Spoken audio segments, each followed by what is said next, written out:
The courtroom went silent the moment he walked through the door, not because of what he said. Because of what he was holding, a mop every eye in the room tracked him. Reporters, attorneys, the 12 jurors who had settled into their seats expecting a routine morning. The woman at the defense table stood alone, her hands gripping the wood, her legal team gone without explanation. The judge's gavel was already raised, and then the man in the blue janitor uniform kept walking, past the gallery, past the bar, into the well of the court where only attorneys were permitted to stand. He stopped.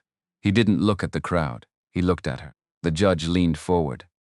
A prosecutor in a $10,000 suit shot to his feet. Someone near the back of the room laughed. Short, uncomfortable, the laugh of a person who isn't sure what they're witnessing. The man in the uniform opened his mouth. What he said next made the laughter stop, made the room stop, made everything. For one suspended, electric moment, completely, utterly still. The courtroom went silent the moment he walked through the door, not because of what he said. Because of what he was holding, a mop every eye in the room tracked him. Reporters, attorneys, the 12 jurors who had settled into their seats expecting a routine morning.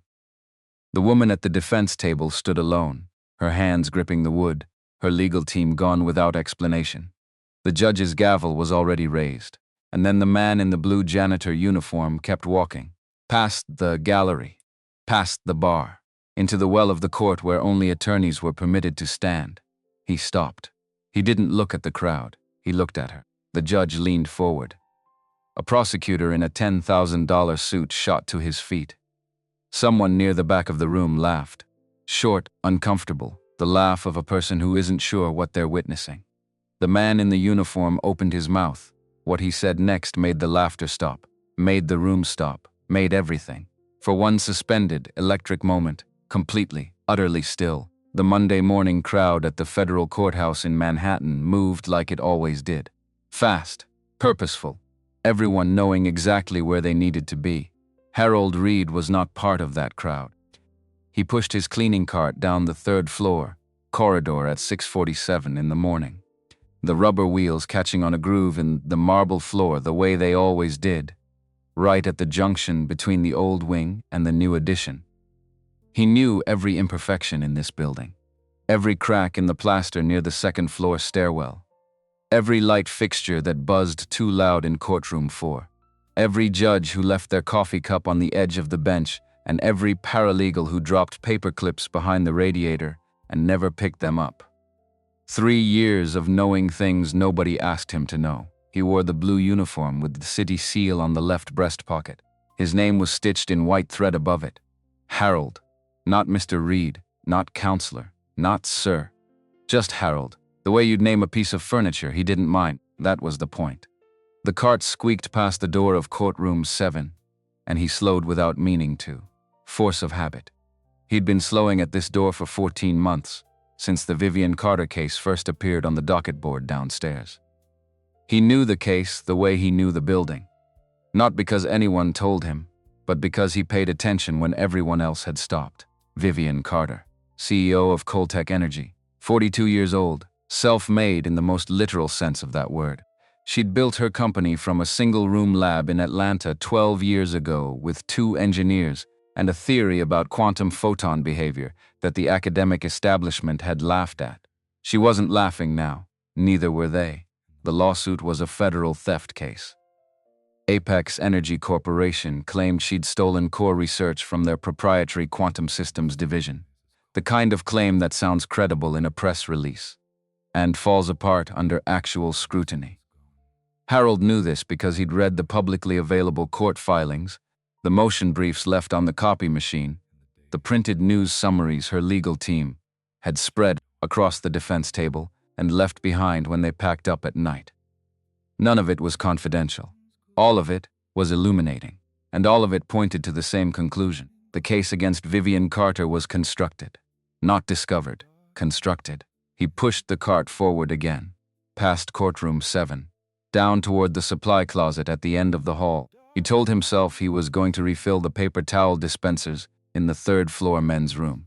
He told himself he wasn't listening for anything. The sound hit him before he made it 10 steps, not loud, not dramatic, just wrong.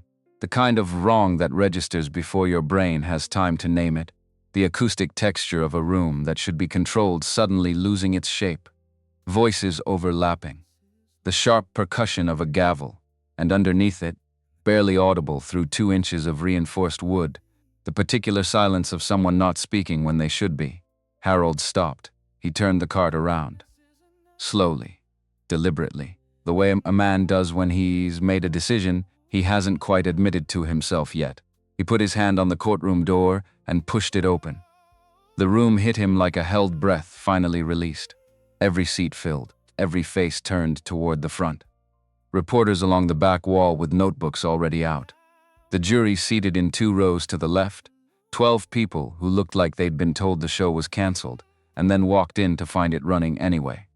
At the bench, Judge Arthur Bennett, gray-haired, 67 years old, a man Harold had watched preside over 40-odd hearings from this exact doorway, sat with his reading glasses slid halfway down his nose and an expression that suggested he was renegotiating his opinion of the morning. At the prosecution table, Jeffrey Lewis stood with his arms crossed and his jaw set. Tailored suit, silver cufflinks. The posture of a man accustomed to winning before the opening argument finished.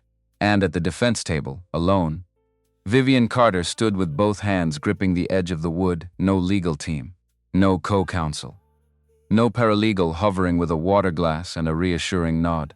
Just her Harold had seen her photograph in the filings. Professional headshots, the kind that convey authority and approachability in equal measure. This was not that. This was a woman who had walked into a federal courthouse at 8:55 in the morning, expecting 6 trained attorneys to appear behind her, and found instead the particular kind of silence that precedes catastrophe. Her eyes were red. Her mascara had tracked down one cheek, and she hadn't wiped it. Her hands on the table were the hands of someone finding out, in real time, how much weight a person can carry before the knees start to go. Harold knew that particular math intimately. He stood in the doorway with his cart and his blue uniform and his rubber-soled shoes, and something in him did what it hadn't done in 15 years. Not the comfortable numb that had settled into him like sediment after Denise died. Not the professional detachment he'd constructed 1 week at a time until it felt like bone. Something older and less manageable than either of those things. He saw himself, 15 years ago, standing at a different table, holding the edges of a case that was disintegrating under his hands, while powerful people with money and patience waited for him to fall. He saw Denise, the last morning. The way she'd stood in the kitchen doorway with Monica on her hip, 3 months old and oblivious, while Harold grabbed his briefcase and told her it would be fine. It will be fine. I have everything we need. He hadn't had everything they needed. Judge Bennett raised his gavel. Harold pushed through the door. The wheels of his cart caught on the threshold, and he had to kick the front caster free, which was not the entrance he would have chosen under different circumstances. But he kept moving, and the words came out of him clear and level, before he'd fully decided to say them. Your Honor, I will defend her. The room went silent in the specific way that rooms go silent when something genuinely unexpected happens, which is to say all at once and completely, like a switch being thrown. Judge Bennett looked at him over his glasses. Jeffrey Lewis turned from the waist, the way people do when they're trying to determine if what they just heard actually occurred. Vivian Carter didn't move at all. Harold stepped away from the cart. His work boots marked the polished floor with small, deliberate sounds as he walked forward, stopping at the low rail that separated the gallery from the well of the court. I said, I will defend her. He kept his voice even. He'd had 15 years of practice keeping his voice even about things that were the opposite of even. My name is Harold Reed. I'm a licensed attorney in the state of New York. Jeffrey Lewis recovered first, which wasn't surprising. Prosecutors who got rattled didn't last long in federal court. Your Honor? His voice carried the particular register of outrage, being carefully managed into something more strategic. This individual is a court custodial employee. He just interrupted an active federal proceeding. Whatever this is, it's not a legal representation, Mr. Reed. Judge Bennett's voice was precise and unhurried. He had presided over federal proceedings for 22 years, and his tone reflected the confidence of a man who had seen most things and been surprised by very few. "Do you have documentation of your bar admission?" Harold reached into the breast pocket of his uniform. The leather wallet was old. The stitching on one corner had separated, and he'd taped it with electrical tape 3 years ago, and never gotten around to anything more permanent. He removed the laminated card and walked it to the bailiff, who carried it to the bench with the careful neutrality of a man who understood his job was to convey objects and not opinions. Bennett studied it. The room waited. Harold stood in the well of the court in his city uniform and did not move and did not look away. "This shows admission to the New York bar 23 years ago." Bennett looked up. "The license is current. There's a notation that you haven't practiced actively in 15 years. A pause. A pause that asked a question without being quite impolite enough to ask it directly. "Why is that?" "Personal reasons, Your Honor." Lewis stepped forward. "Your Honor, Miss Carter retained one of the most prominent defense firms in this city. That team withdrew this morning. This man is suggesting he can step into a complex federal corporate theft case with 72 hours of preparation? This isn't irregular. It's a spectacle." Judge Bennett set the bar card on the edge of his bench. He looked at Vivian Carter, and his expression did the thing that experienced judges' expressions do when they're trying to give someone a fair read without revealing which way the read is going. "Miss Carter, are you aware of this individual?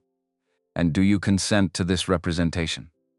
Vivian Carter turned. She looked at Harold for the first time, and he looked back, and what passed between them in that 3-second exchange was not warmth, and it was not recognition, and it was not any of the things that get described in stories about people meeting at pivotal moments. It was assessment. She was reading him the way a person reads a bridge they're not sure will hold, checking the structure, looking for what wasn't visible on the surface. Whatever she found, it was apparently sufficient. Yes, her voice was steady in a way that cost her something. "I consent." Bennett brought the gavel down once, clean and final.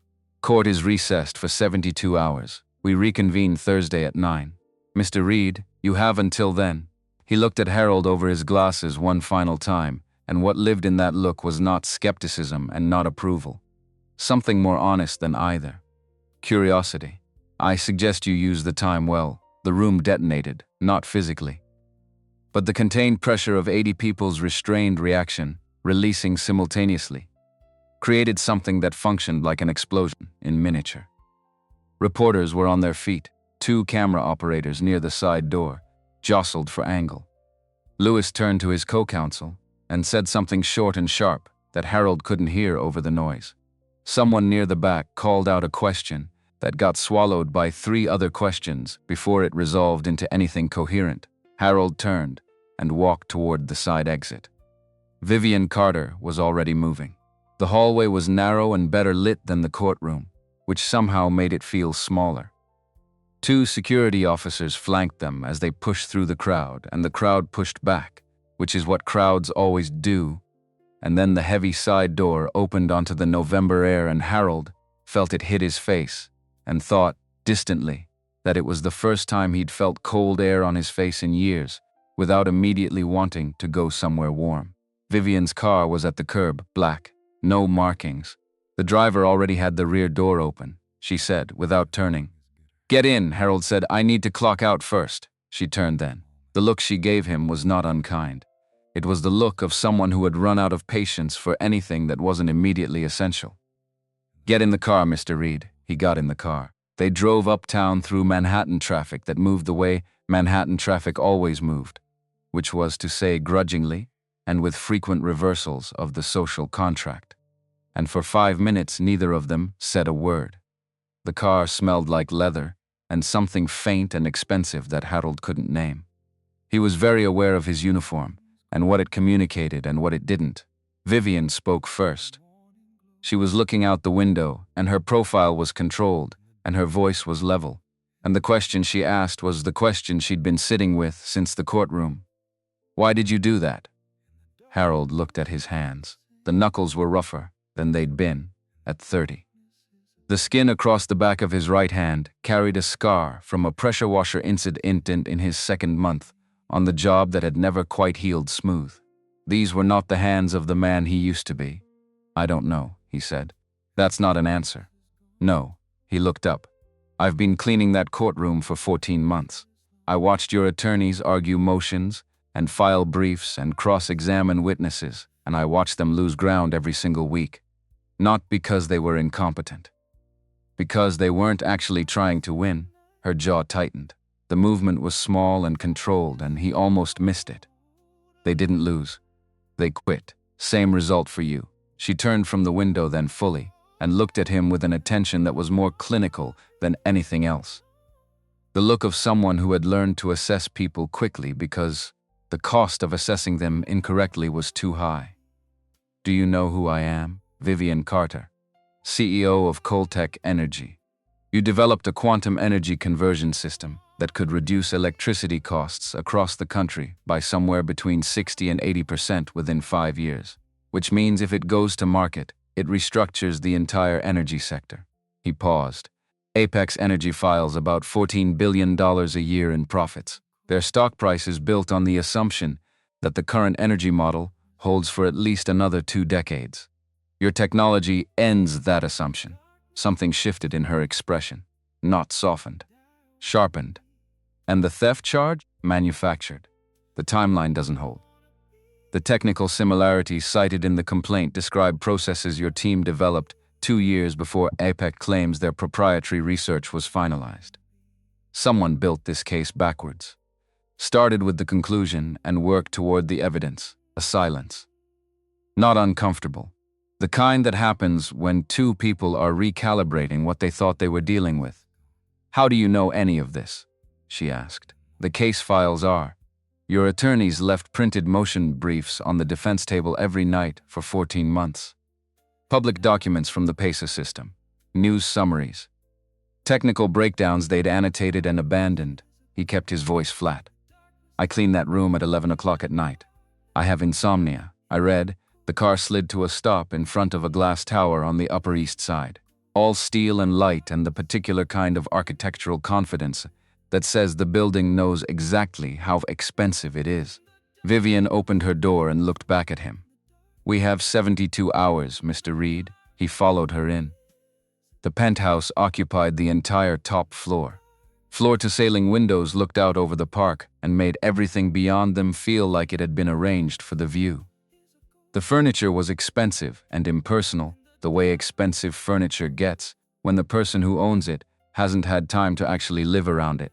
What was not impersonal was the dining table. It was covered in boxes, cardboard, stacked and numbered with black marker, 31 of them that Harold counted before he stopped counting. Vivian gestured at the table. Contracts, emails, financial records, lab reports, communication logs. My previous legal team went through all of it and told me we had no viable defense. She crossed her arms. The gesture was habitual, self-contained, the posture of someone who had learned a long time ago that the only reliable support structure was the one you built yourself. Find what they missed. Harold took off his uniform jacket, rolled up his sleeves. I need coffee. Kitchen is through there. He found the coffee, made it strong and black, brought the pot back to the table, and started with the emails. There were thousands of them, printed and organized in binders that someone on her previous legal team had tabbed with color-coded stickers. Red for reviewed, yellow for potentially relevant, green for admitted into evidence. Almost everything was red. Harold read the red ones anyway. The language was dense and technical, in the way that energy research documentation always is. Quantum entanglement, photon modulation coefficients, conversion efficiency ratios, field coherence measurements. He understood roughly 60% of it on the first pass. He wasn't reading for the science, he was reading for the people. People leave things in language that they don't intend to leave. Pauses where there shouldn't be pauses. Formality where there should be familiarity. Warmth that evaporates on a specific date without explanation.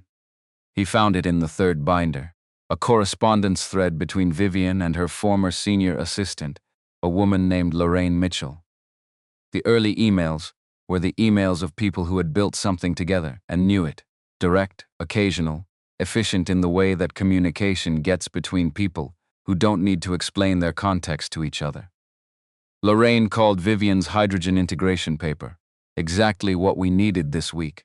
Vivian responded at midnight about a calibration problem with a single line.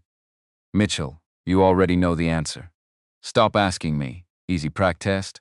The shorthand of people who had spent years in close professional orbit. Then, in the emails from late summer of the previous year, something changed. The tone shifted. Lorraine's messages became careful, considered. She stopped using Vivian's name at the beginning of responses and started with, "Hi," and, following up on, she asked questions she clearly already knew the answers to. She CC'd people who didn't need to be CC'd, and then, in the second week of September, she stopped altogether. Harold flagged the thread and moved to the employment contracts. Lorraine Mitchell's agreement was standard in most respects. Compensation, confidentiality, IP assignment, termination terms. The non-compete provision was buried on page 9, subsection 4, and it was not standard. It prohibited her from working, in any capacity related to quantum energy systems, research, development, or consultation, for 5 years after separation. Most non-competes targeted direct competitors within a defined geography. This one targeted an entire field.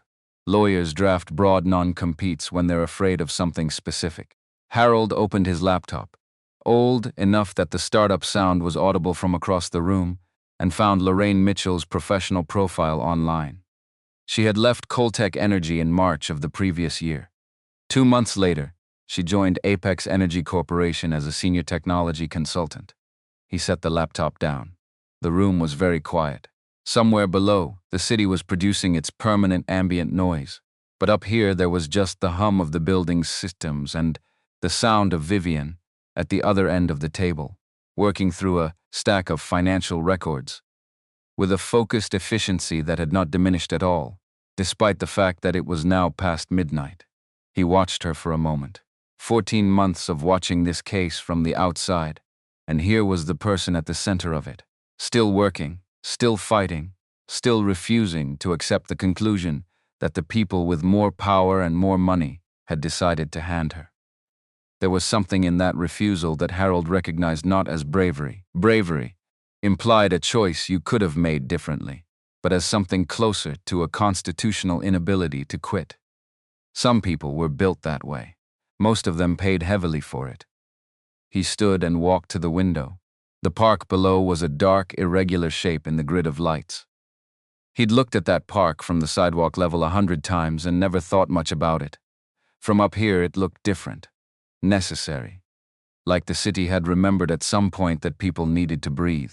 He thought about the last time he'd stood in a courtroom as an attorney. Not the way he usually thought about it, which is it to not think about it, which is its own kind of thinking, but directly. The way you look at something you've been keeping in your peripheral vision for too long, 15 years ago. He was 30 years old. He was good and he knew it, and he was hungry in the way that young lawyers get hungry, when they realize they're actually capable of doing what they'd imagined doing. He took the case that no one else would take. Darnell Cooper was an investigative journalist who had published a series of stories about financial corruption running between certain energy industry executives and the officials who were supposed to be regulating them, shell companies funneling money, regulatory decisions that benefited the same companies whose executives had recently contributed to specific campaigns. The stories were documented, sourced, devastating in their specificity. The people named in those stories wanted Darnell Cooper silenced and wanted Harold Reed to fail. And they were patient about it in the way that powerful people are patient when they understand that patience is itself a resource. The trial had started well. Harold had witnesses. He had documents. He had recordings. Then the witnesses disappeared. One died in a car accident on Interstate 95. Another appeared in court and recanted everything under direct examination, looking at Harold with an expression that was not quite apology, and not quite shame, and not quite anything else with a clean name. The documents in the evidence locker went missing over a long weekend, and the chain of custody logs had gaps that no one could explain. Harold was accused of fabricating the original evidence. He was cleared, eventually, after months of investigation. but the clearing came too late and in the wrong key. The damage wasn't in the accusation. The damage was in the cloud the accusation left behind. No firm would take his cases. Clients who'd been enthusiastic became suddenly unavailable. And then 3 months after the trial ended, Denise died. A rainy Tuesday evening in November. She'd been driving back from Monica's pediatric appointment. The police report said an unidentified vehicle struck the driver's side and fled the scene. Denise was gone before the paramedics arrived. Monica, in the car seat in the back, wasn't injured. The physics of it had given Harold a daughter to raise alone and taken the woman he'd built everything around. And that particular arithmetic had never resolved into anything he could hold without it cutting him. The police worked the case for 4 months and arrived at nothing. Harold worked it in parallel for 6 months with the remnants of his professional network and arrived at the same official nothing, which was not the same thing as actual nothing. He knew what it was. He couldn't prove it. And Monica was 9 months old and needed a father who was present and not consumed by a war he couldn't win from a position he no longer held. So he stopped. He packed up what remains his practice and left. Moved through 4 cities in 8 years, working with his hands because working with his hands required a kind of attention that didn't leave room for anything else. Electrical work in Cleveland, dock labor in Baltimore, building maintenance in Atlanta, which felt too close to home, so he moved again. He landed in New York 3 years ago because Monica was 12 and had spent her whole life moving, and it was time to stop. And because New York was the largest city in the country, and in large cities you could disappear if you wanted to. He got the courthouse job. He told himself it was just a paycheck. He told himself it had nothing to do with where the building was or what happened inside it. He'd kept the bar card current. He'd told himself that was just in case. A habit, a remnant. He had not told himself what it was actually about, which was that somewhere in him, underneath everything that had calcified over 15 years, the person he'd been before refused to be completely former, kept paying the annual fees, kept completing the continuing legal education requirements online at 2 in the morning when Monica was asleep and the apartment was quiet, kept knowing, without allowing the knowledge to become anything actionable, that the credential hadn't expired because he hadn't let it expire. He turned away from the window. Vivian looked up from her documents. "You've been standing at that window for 6 minutes," she said. Not unkind, just accurate. Thinking. About what? He came back to the table and sat down. Opened the laptop again. "I found something in the email records. Lorraine Mitchell." Vivian's expression changed in a way that was controlled and also not entirely controlled. "What about her?" Her tone shifts in September of last year. Goes from close and direct to formal and careful over about 3 weeks. Then she stops communicating entirely. She left the company. She left in March. The tone shift was in September. 6 months before her official departure, he turned the laptop toward her. 2 months after leaving Coltech, she joined Apex Energy as a senior technology consultant. He let that sit for a second. "The company currently suing you for theft." Vivian looked at the screen. The control in her expression held, but it held the way thin ice holds, maintaining the surface while something was shifting underneath it. "I knew she took the position. I didn't know the timeline was that close. Did you trust her?" A longer pause this time. "Yes. She was with me for 6 years. She understood the research as well as anyone outside the core development team." She looked at him. "What are you thinking?" "I'm thinking the non-compete in her employment agreement is unusually broad. And I'm thinking that somebody decided, at some point last fall, that she was going to be useful in a different context." He paused. "I need to look at the discovery materials from Apex's production." Everything they provided. Vivian stood and went to one of the boxes in the back row. She lifted it and carried it to the table, and Harold noticed that she didn't call anyone to carry it for her, and didn't look for anyone to call. She'd been doing everything for herself for a long time. He started on the discovery dump at 12:45 and found it at 3:10 in the morning. It was in a folder labeled Miscellaneous Correspondence, which is where documents go when someone wants them findable but not found. The emails were printed on paper that was slightly different from everything else in the box. A different stock, a different printer margin. Someone had included them in the discovery production because the rules required it and had put them where they hoped no one would look. Harold looked. The email thread was between Gerald Thomas, CEO of Apex Energy Corporation, and Victor Bryant, listed in the header as strategic advisor. The subject line on the first message read, Carter situation, recommended route. Gerald Thomas had written, the timeline on her commercialization is moving faster than projected. If she reaches market in the next 18 months, our forward projections need to be completely rebuilt. The board won't tolerate that conversation. We need to move now, and we need to move legally. Victor Bryant's response was 3 paragraphs. Harold read it twice. Legal is the cleanest route. We have Mitchell on retainer as of last month. She has full access to the core research documentation, and she understands what we need. She'll provide copies of the key materials, and she'll be available to testify, if it comes to that the development process she observed at Coltech was derivative of research she'd previously seen at our facility. Frame it as corporate espionage. Press will amplify. Her legal team will be expensive and slow, and will make sure they have reasons to become unavailable at the right moment. Harold read that last sentence again. Made sure to have reasons to become unavailable at the right moment. There it was. Not just a manufactured lawsuit, a managed one. Someone had been inside Vivian's legal defense the entire time. That was why 6 experienced attorneys had walked out of a federal courthouse 48 hours before trial. They hadn't abandoned their client. They'd been bought. He printed the entire thread. Then he went through the rest of the folder and found 3 more email exchanges that extended the picture in ways that made the room feel smaller and the night feel longer. References to witness management. A line about contingency measures if the primary approach produced complications. And one exchange, near the bottom, that mentioned a journalist named Darnell Cooper and a legal action from 15 years ago, referenced not by name but by outcome. Same playbook worked before. Harold sat very still for a moment. Same playbook worked before. He'd been 30 years old. He'd thought he was defending a journalist. He hadn't understood until much later that he'd been defending the same thing he was defending now. The same technology sector, the same financial interests, the same calculation that certain information was worth more contained than free. The people involved in Darnell Cooper's case and the people named in these emails weren't the same individuals.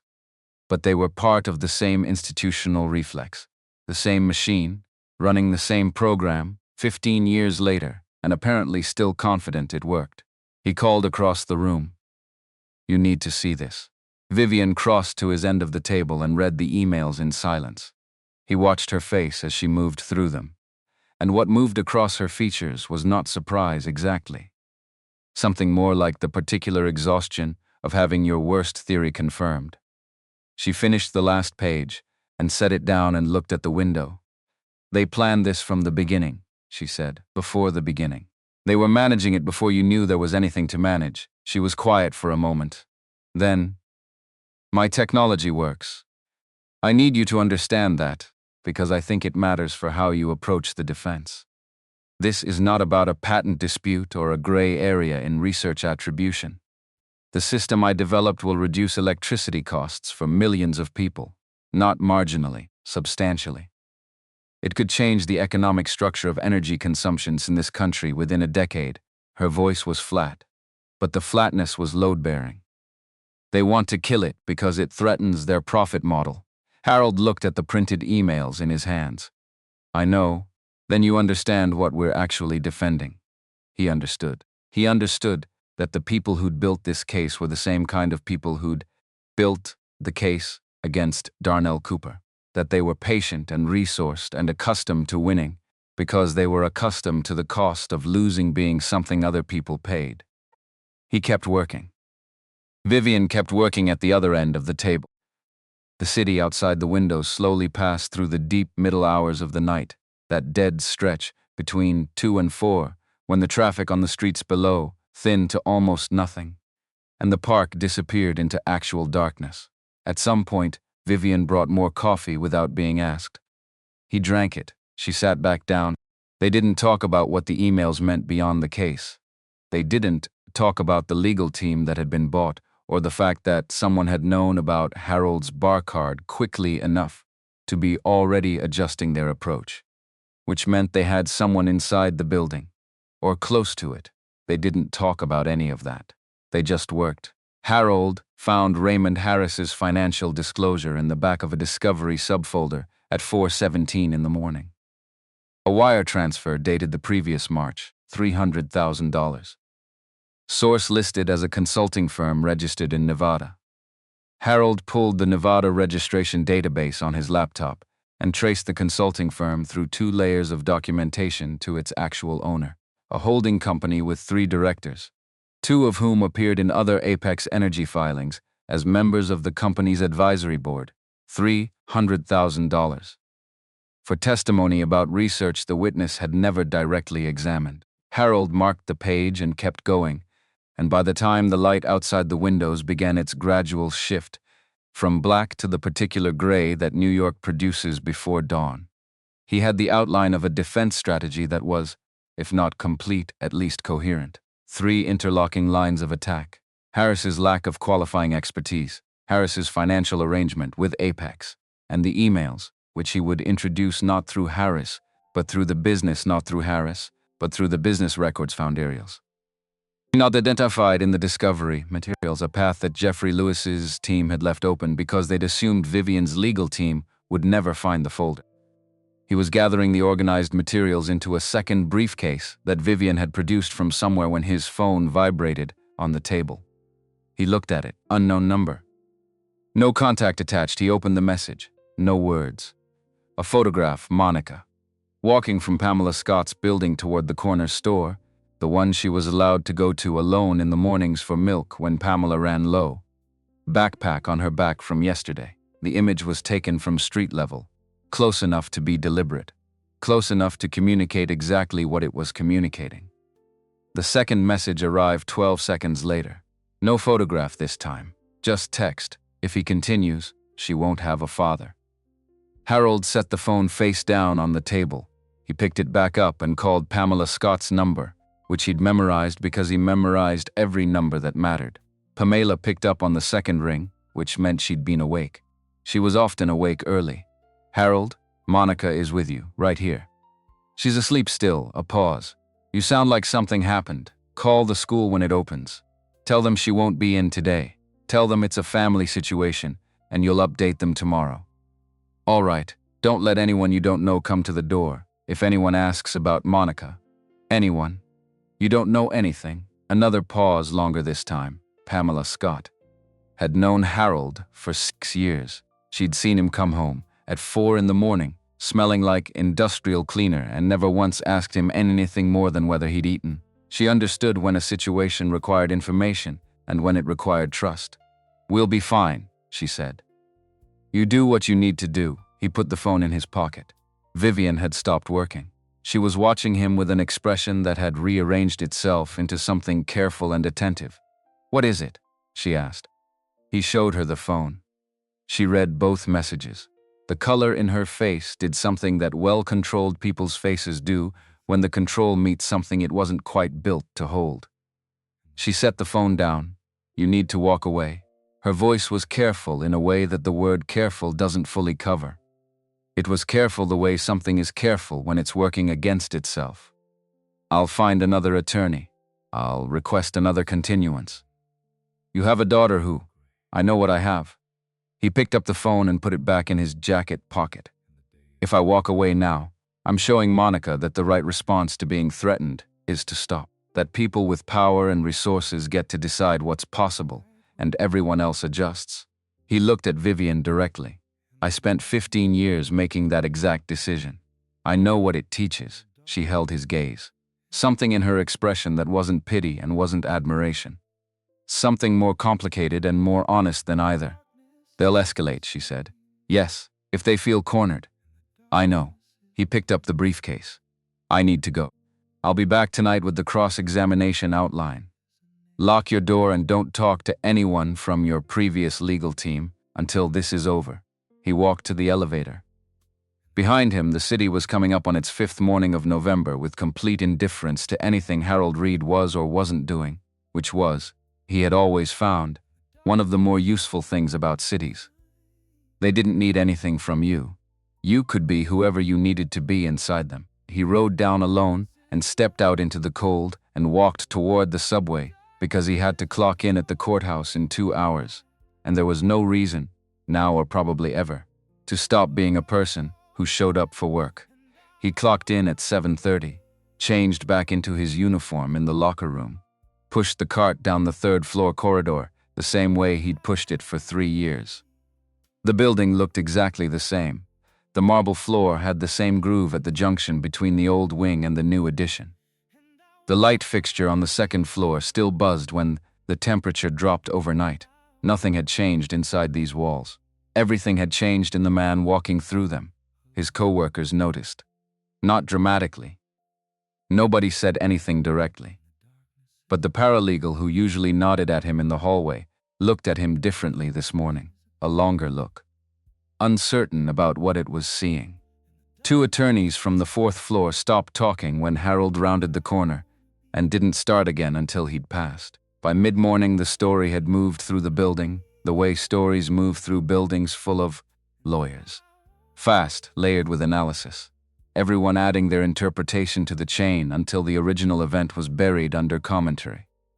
Harold heard a fragment from the break room. Something about the janitor. Something about Vivian Carter. He kept moving, then, pushing the cart past the third-floor paralegal station near noon.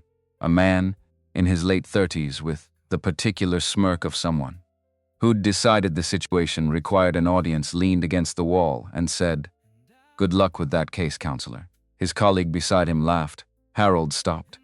Not because the words required a response, because stopping was itself a response. The quiet, absolute kind that makes people reconsider their own volume. He looked at the man who'd spoken, held the look for exactly 2 seconds. Then he turned the cart and kept going. He had 72 hours. He couldn't afford the energy it would take to be offended by people who didn't matter. He spent that night back at Vivian's penthouse. His second visit, this time, arriving at 7 in the evening rather than the early hours of the morning. The light was different. The city through the floor-to-ceiling windows was at its brightest. The park below, glowing with the illuminated edges of November evenings, when the bare branches caught the streetlights and held them. Vivian was already at the table, with a second legal pad and a cleaner copy of the Discovery production sorted into new categories she'd identified while Harold was at work. She'd sent her household staff home for the week. She opened the door herself. She looked at the bag on his shoulder with an expression that asked nothing and acknowledged everything. They worked through the evening, Harold rebuilding on his legal pad, the cross-examination framework he'd designed in the early hours, Vivian at the other end of the table, reviewing the Apex emails, with fresh eyes looking for anything he might have missed. Around 10, she brought tea instead of coffee, because the coffee was going to keep him wired past anything productive.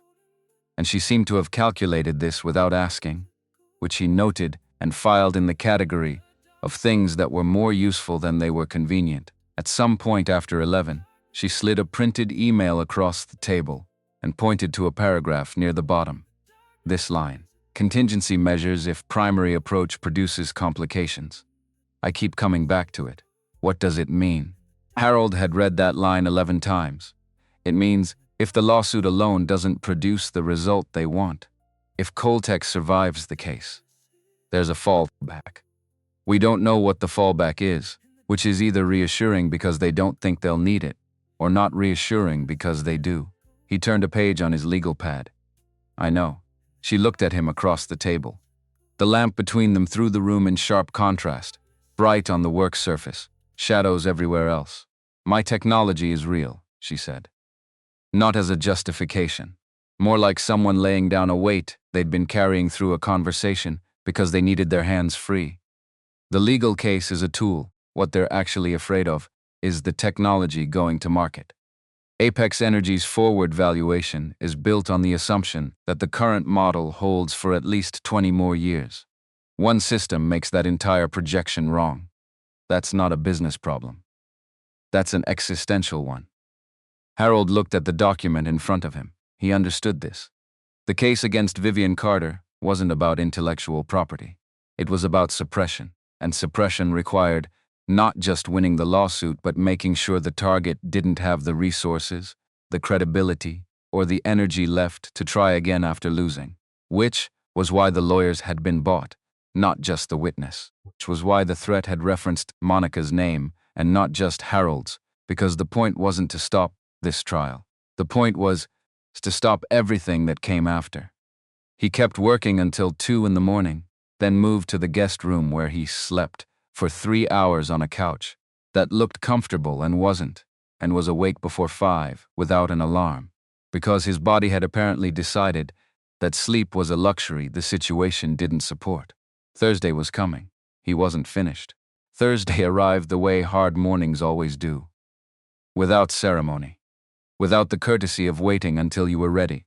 Harold had showered in the guest bathroom, dressed in the suit, and stood in front of the mirror, longer than he intended. 15 years. The suit still fit across the shoulders if he didn't raise his arms above his head. The pants were half an inch short. He'd had the jacket dry cleaned the previous afternoon between leaving the courthouse and returning to the penthouse, and the cleaner had done something to the lapels that made them lie flat in a way they hadn't since the last time the suit had been new. He looked, he thought, like a man who had once known exactly what he was doing and was in the process of remembering, which was accurate enough. Vivian was already at the table when he came out, working through notes on a legal pad with the focused economy of someone who hadn't stopped working, so much as paused it. She'd changed clothes, charcoal suit, no jewelry, hair pulled back. She looked at him once, briefly, with the same assessment she'd used in the car on Monday, and whatever conclusion she reached, she kept to herself. They left at 8:15. The car moved through midtown traffic. Neither of them spoke. There wasn't anything left to say that hadn't been covered in preparation, and there was plenty left unsaid that neither of them was going to address before walking into federal court. The courthouse steps held a crowd that hadn't been there Monday. News, vans, camera operators positioned for the best angle on the entrance, a row of photographers who tracked their approach with the professional detachment of people who've learned to see everything through a lens. Harold walked through it with his briefcase and his altered suit and his eyes forward, and what he felt was not stage fright exactly. It was more like the particular alertness that comes from the body understanding, faster than the mind, that something real is about to happen. Inside, the courtroom was packed to the last seat. Judge Bennett entered at 9:02 and the room came to its feet with the sound of collective movement that courtrooms produce. Chairs scraping, papers gathering, the specific rustle of people composing themselves into their public shapes. Bennett took his seat and looked at Harold with an expression that had moved, since Monday, from curiosity to something more difficult to name.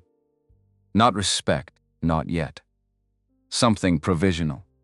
The look of a judge who has reserved judgment in the technical sense and the personal one simultaneously. Jeffrey Lewis sat at the prosecution table with 2 co-counsels and a paralegal, all of them arranged with the practiced ease of people, accustomed to more preparation time and better odds. He looked at Harold once, quickly, with an expression that was not contempt and not dismissal, and was therefore more dangerous than either. It was the look of someone recalibrating, someone who had watched the Monday session play out and was no longer certain which variable was going to be the problem. Good. Uncertainty was something Harold could work with. Lewis stood and smoothed his jacket. The prosecution calls Dr. Raymond Harris. Raymond Harris was 62 years old and moved to the witness stand with the deliberate assurance of a man who had testified before and understood the theater of it. Gray suit, wire-framed glasses. A bearing that communicated, before he'd said a single word, that he expected to be believed. He was sworn in and settled into the chair, the way people settle when they feel they've arrived somewhere they belong. Lewis established the foundation efficiently. Harris's doctorate from MIT, 30 years in advanced energy systems, consulting engagements with the Department of Energy, with federal research institutions, with 3 private corporations whose names carried weight. Lewis built him the way you build a structure. Foundation first, then walls, then the roof. And by the time he got to the substantive testimony, the jury had been given every reason to accept what was coming. Harris adjusted his glasses and spoke with measured authority about the technical similarities between Coltech's quantum energy system and the proprietary research maintained in Apex Energy's development division. He used specific language: photon modulation architecture, conversion algorithm structure, field coherence patterning. He spoke about these things with the confidence of someone who understood them completely, and Lewis let him speak at length, and the jury watched with the expressions of people trying to follow something at the edge of their comprehension and mostly succeeding. Lewis concluded with the terminal question, the one the whole structure had been built to support. Harris answered it cleanly. The similarities between the two systems were not coincidental. They were, in his professional opinion, the result of derivative development, meaning that one system had been built from direct knowledge of the other. Lewis returned to his table. No further questions. Harold stood. He took his legal pad and walked to the center of the well, not to the podium. He'd always preferred the open space. Less distance between you and the witness. Less furniture to hide behind, Dr. Harris. He kept his voice neutral, conversational, the voice of someone who had a few simple questions and expected straightforward answers. Your doctorate is in electrical engineering from MIT. That's correct. 30 years of work in energy systems. Advanced applications, federal consulting. Harold nodded as though this was all settling nicely. Can you tell the court how many peer-reviewed papers you've published that deal specifically with quantum physics, quantum mechanics, quantum entanglement, photon behavior at the quantum level? Harris blinked. Just once. My specialization is electrical engineering, so the answer is 0. Quantum energy systems involve electrical engineering principles. Dr. Harris. Harold's voice stayed level. The levelness of something very still that is about to move. The question was about peer-reviewed publications in quantum physics. The number of papers you've published on that subject is 0. Is that correct? A pause? That's correct. Harold lifted the document in his hand. Harris's curriculum vitae, the version submitted to the court through discovery. This is your professional resume, filed with this court. It lists 43 publications. He held it up briefly for the jury's awareness without making a production of it. Not one of them addresses quantum mechanics. Not one mentions quantum entanglement. Not one contains the phrase photon behavior in any context. Yet you've just testified as an expert witness on quantum energy conversion technology. He set the document on the rail. How do you account for that?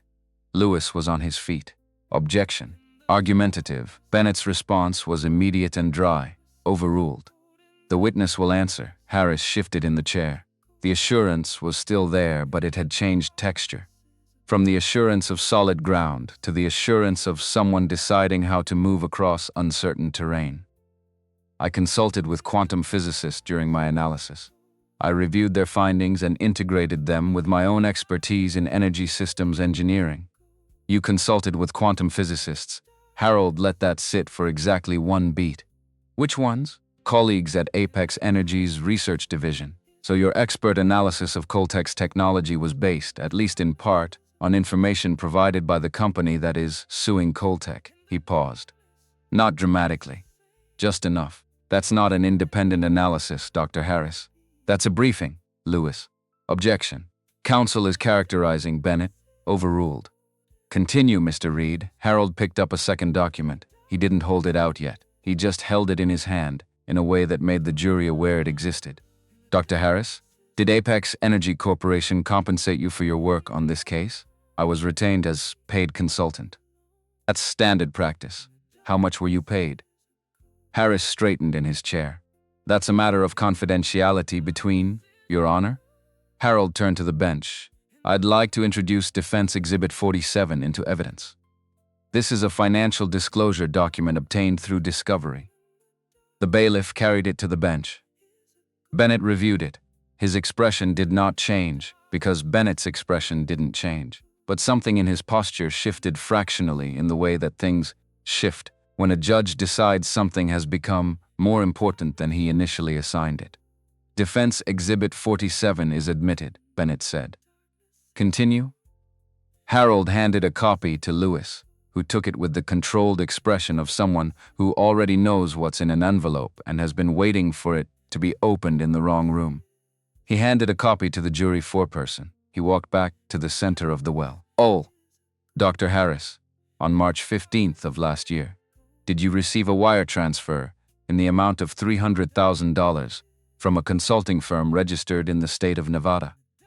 The room went quiet in the way that rooms go quiet when a specific number is mentioned in a specific context, and everyone present does the same mental math simultaneously. Harris took longer to answer than he should have. I received compensation from a consulting firm. Yes, $300,000. The amount is what it is.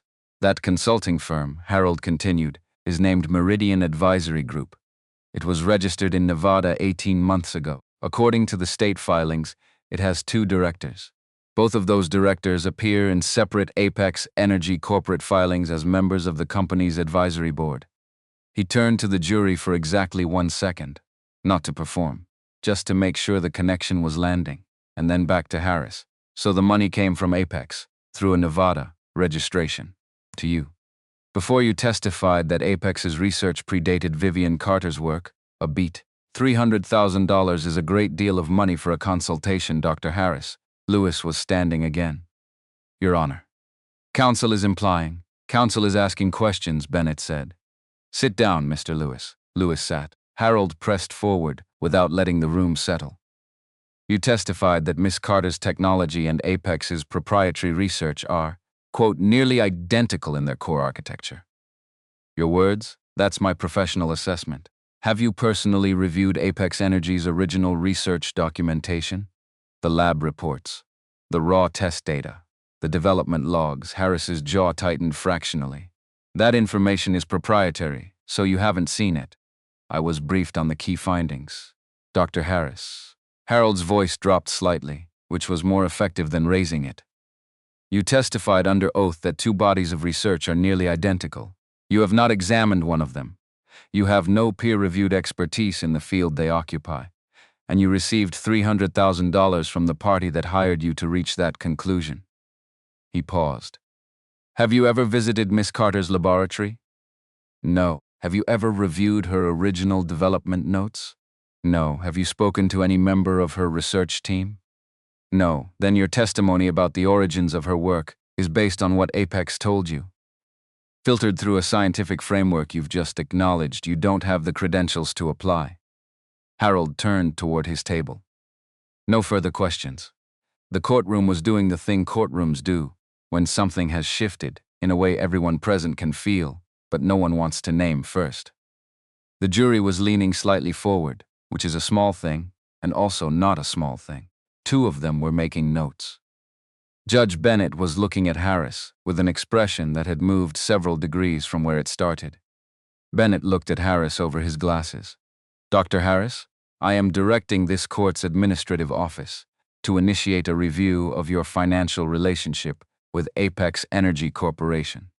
You are dismissed. Harris left the stand faster than he'd arrived, and the assurance that had preceded him into the room did not accompany him out.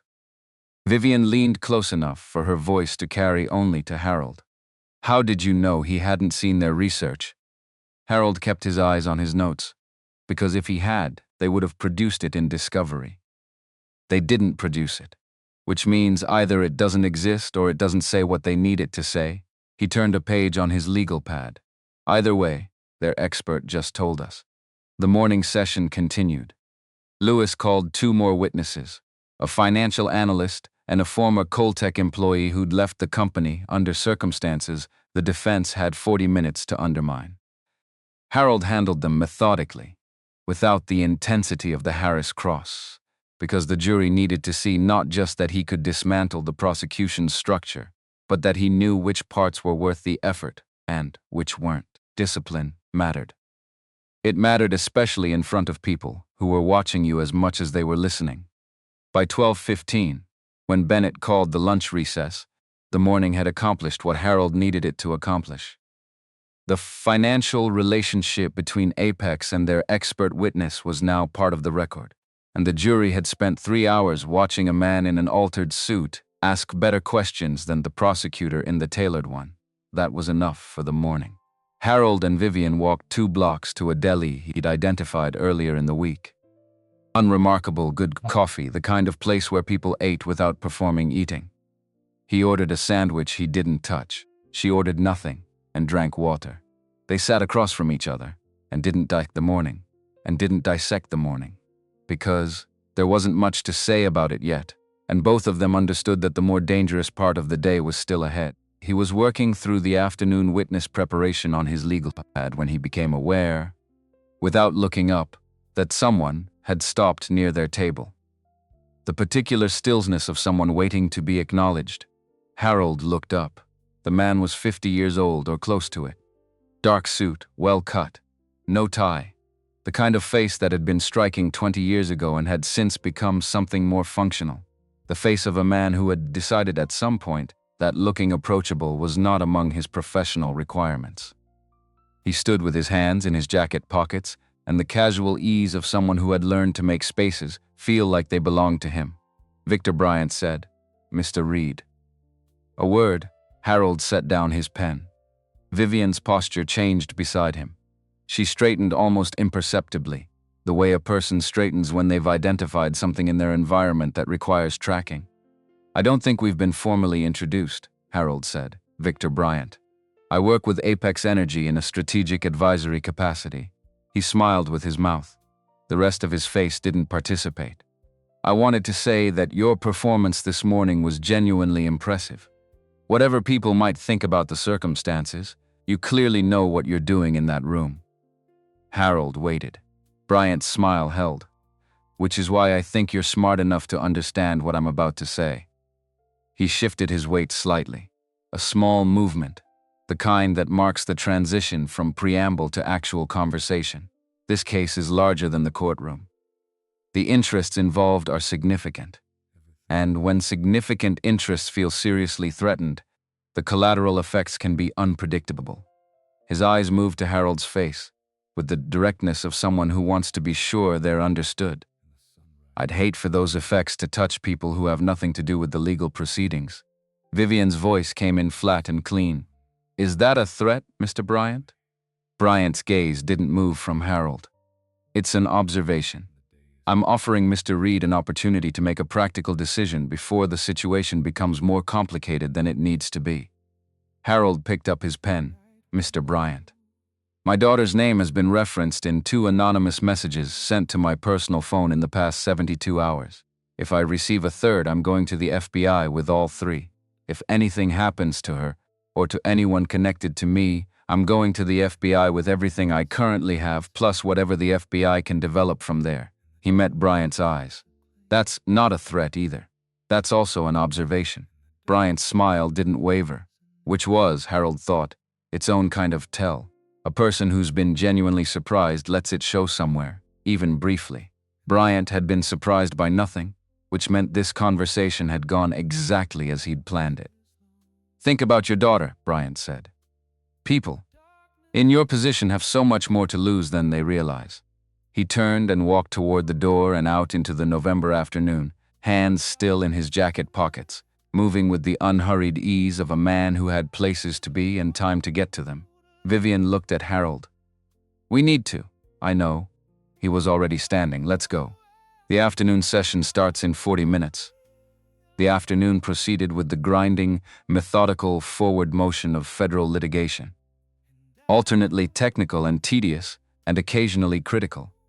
And Harold navigated it with the attention of someone who understood that the moments that look unremarkable are often the ones that matter later. Lewis called his financial analyst to establish Apex's research timeline. Harold's cross established 3 inconsistencies in the timeline that he didn't press too hard. He wanted them in the record, not resolved, because unresolved inconsistencies were the kind of thing that lived in jurors' minds through the night. He tracked the jury's attention carefully. Juror 3 in the front row, a woman in her 50s who'd been engaged all morning, started drifting after 2 in the afternoon. Juror 7, an older man near the end of the row, wrote something in his notes during the timeline testimony that Harold couldn't see but filed as potentially significant. He was building a picture, one observation at a time, until the thing emerged. Court adjourned at 4:30. Harold and Vivian took separate cars. A security protocol. An agreement they'd reached without stating it explicitly. The way sensible people make agreements when the alternative to being sensible is too expensive. He rode to Queens in the back of a cab that smelled like air freshener and had a cracked rear window, and he allowed himself, for the 15 minutes of the ride, to not be in lawyer mode.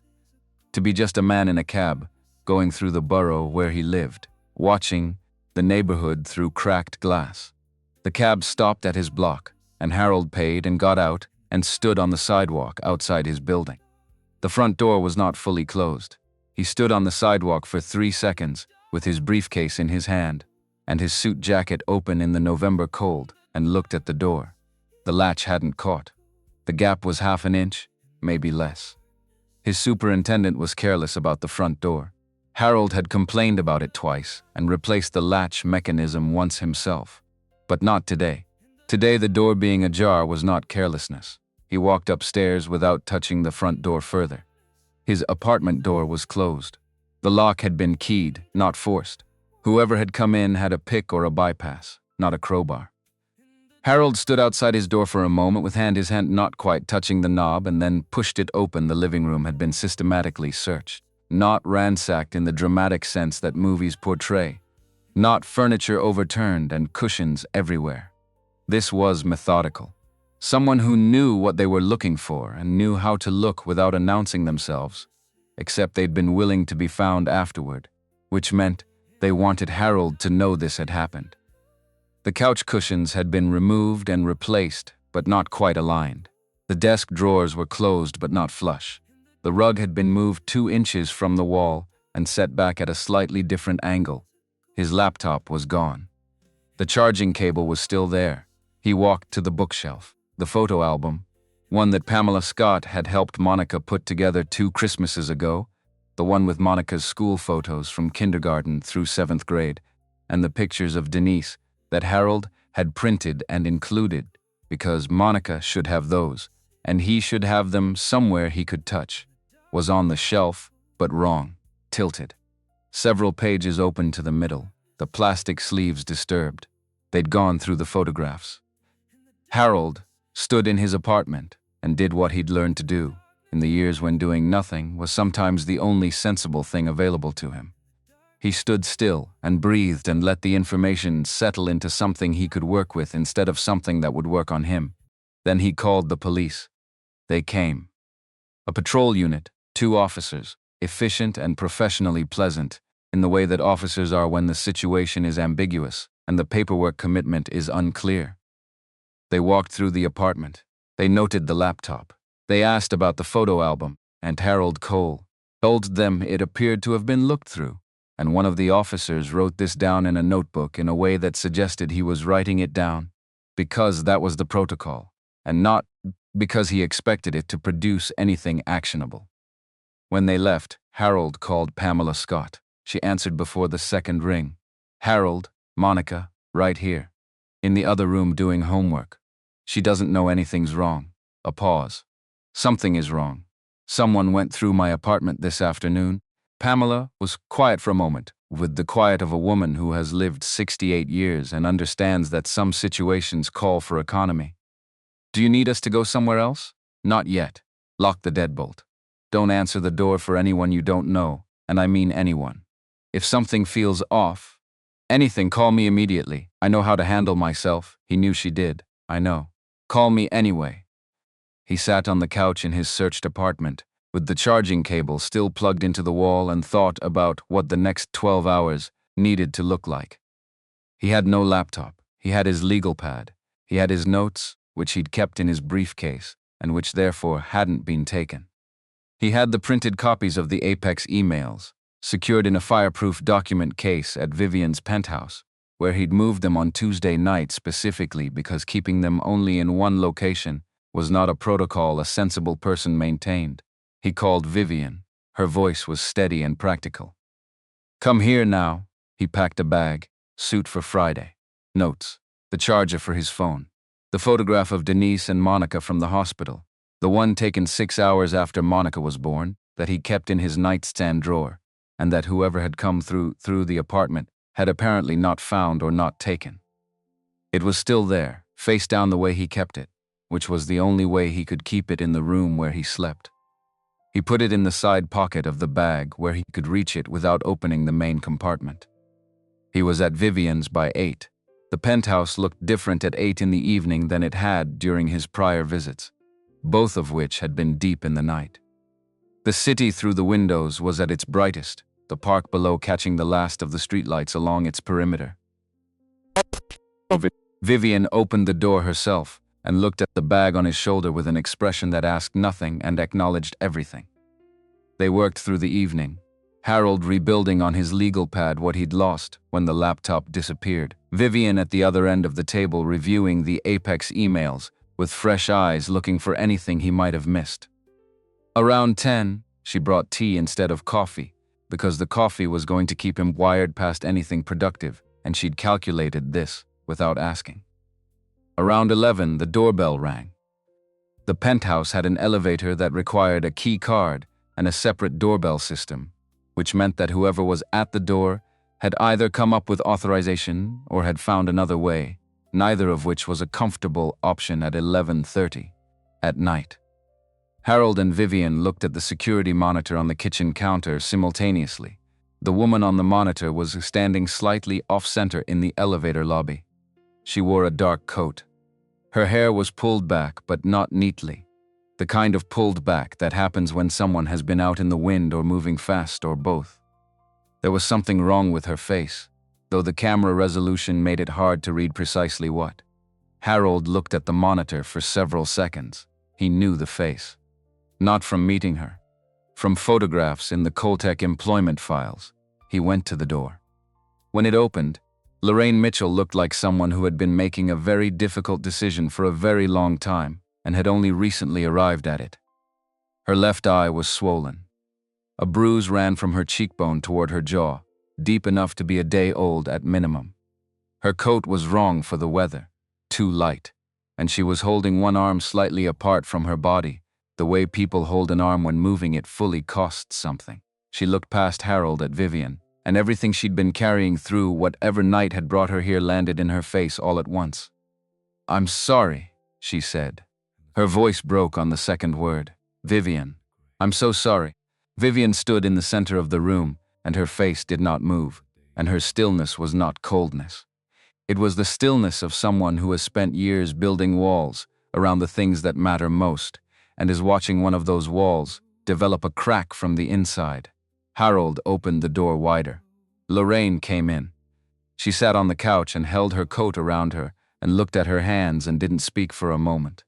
Harold sat in the chair across from her.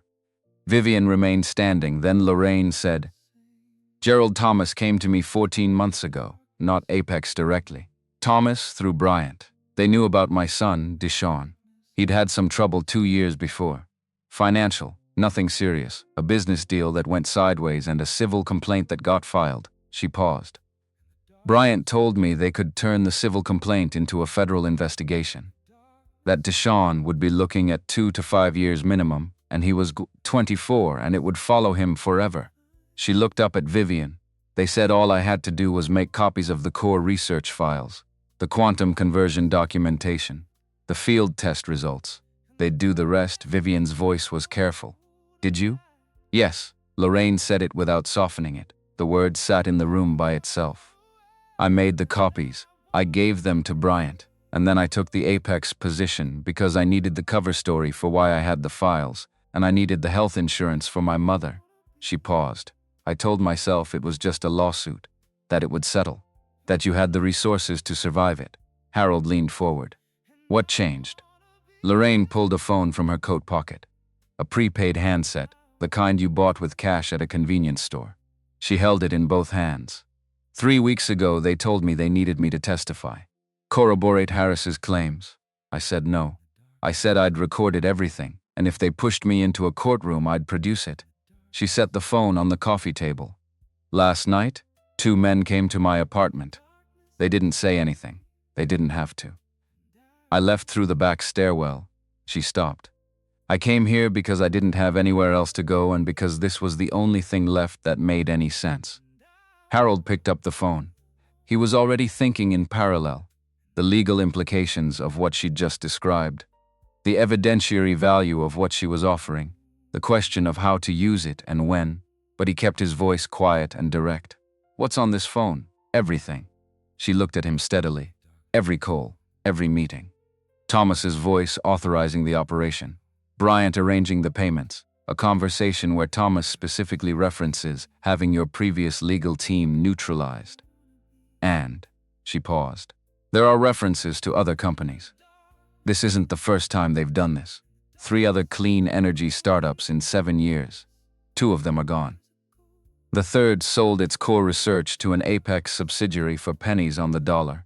Harold opened the phone and scrolled through the folder structure. The recordings were dated and labeled in Lorraine's own system. A woman who had understood, even at the beginning, that she might need this someday. Dozens of files. Voice recordings, text screenshots, bank transfer confirmations. He looked up at Vivian. She was looking at Lorraine with an expression that had traveled a long distance in the past 4 minutes. Not forgiveness. That wasn't the word, and this wasn't the moment, but something in the vicinity of recognition. The recognition of a person who has been afraid and made a wrong choice in the shadow of that fear, and has been living inside that choice ever since. Vivian said quietly, "Your son, is he okay?" Lorraine's composure shifted, just at the edges. "He doesn't know any of this." "Good." Vivian crossed to the couch and sat down at the opposite end, not next to Lorraine but no longer across the room from her. "We'll keep it that way if we can." Harold was already connecting to the building's wireless network to begin the upload.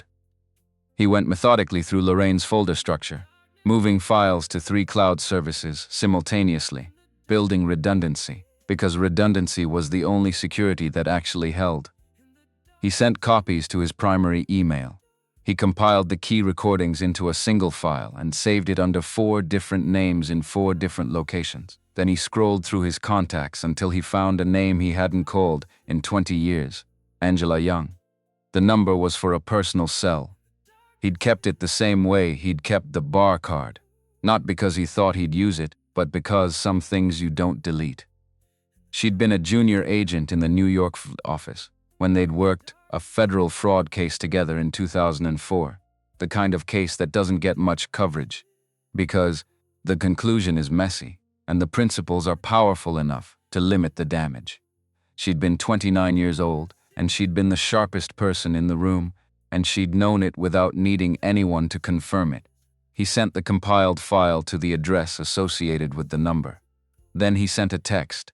"Angela, Harold Reed, I need you to check your email. Tonight if you can." He set the phone down. The room was quiet for a moment. Lorraine on the couch, Vivian beside her, the city audible through the glass in its minimal late-night register. Harold stood and walked to the window. He was building the next morning's moves in his mind. What the recordings meant for the remaining testimony. Whether to approach Judge Bennett in chambers before the session.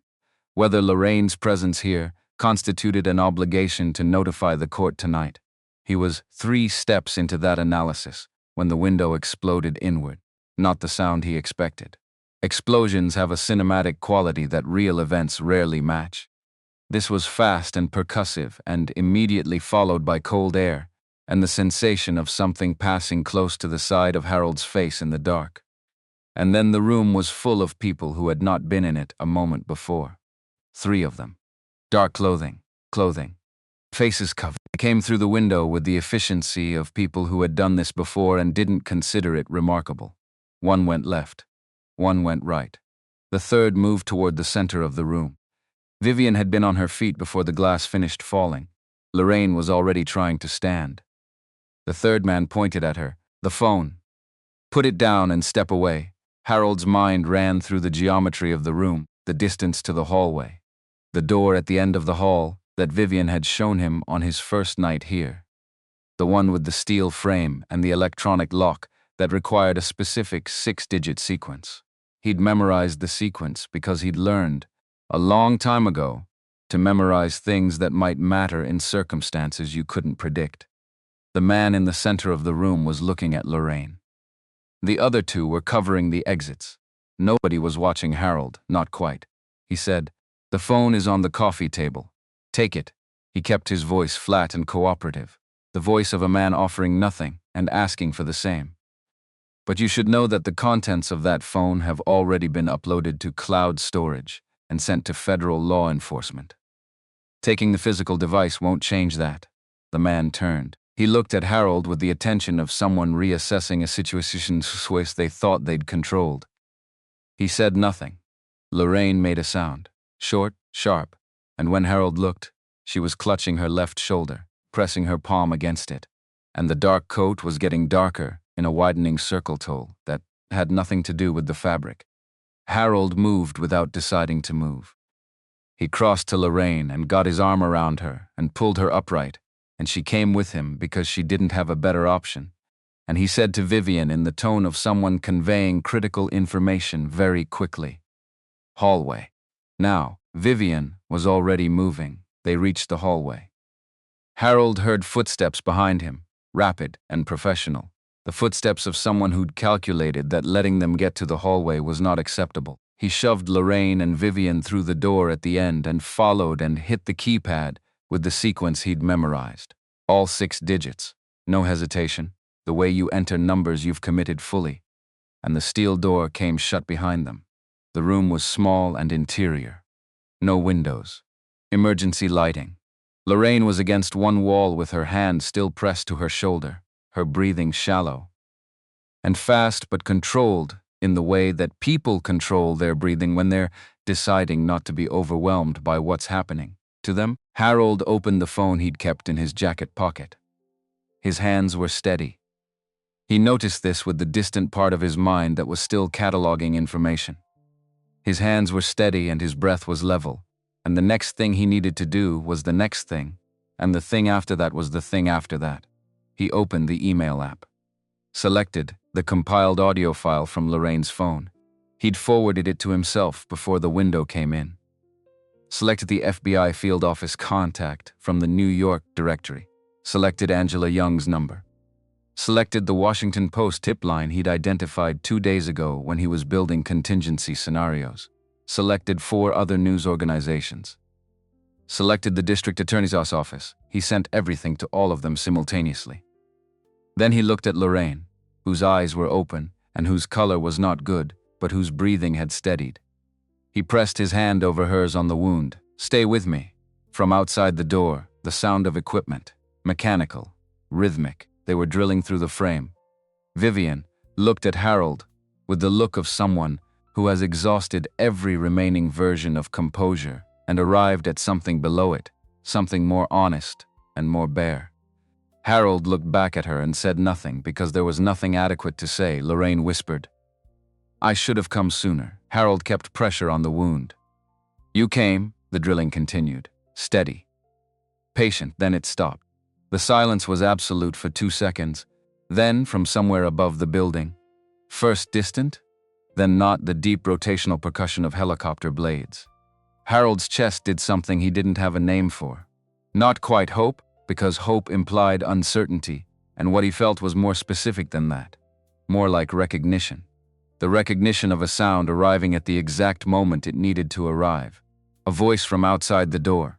Not equipment, a voice, authoritative and clipped. Federal agents. Stand down, shouting. Movement. Something heavy on the floor outside. 3 distinct impacts in succession, close together, and then nothing. Then, through the steel door, a knock, deliberate. The knock of someone who knows you're in there and understands that protocol matters. "Mr. Reed," a woman's voice. "This is Special Agent Angela Young, FBI. The threat is neutralized. You can open the door." Harold looked at Lorraine. He looked at Vivian. He unlocked the door and pushed it open. Angela Young was standing in the hallway, 50 years old, her hair carrying gray streaks that hadn't been there in 2004, her eyes exactly the same.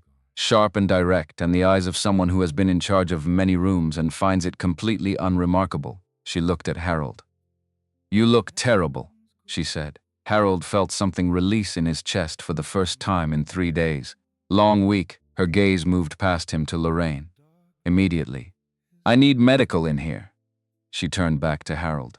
"We got your email 17 minutes ago. We had a warrant in 14, and we're in the air in 3 after that." She looked at him with a steadiness that contained something older than the moment.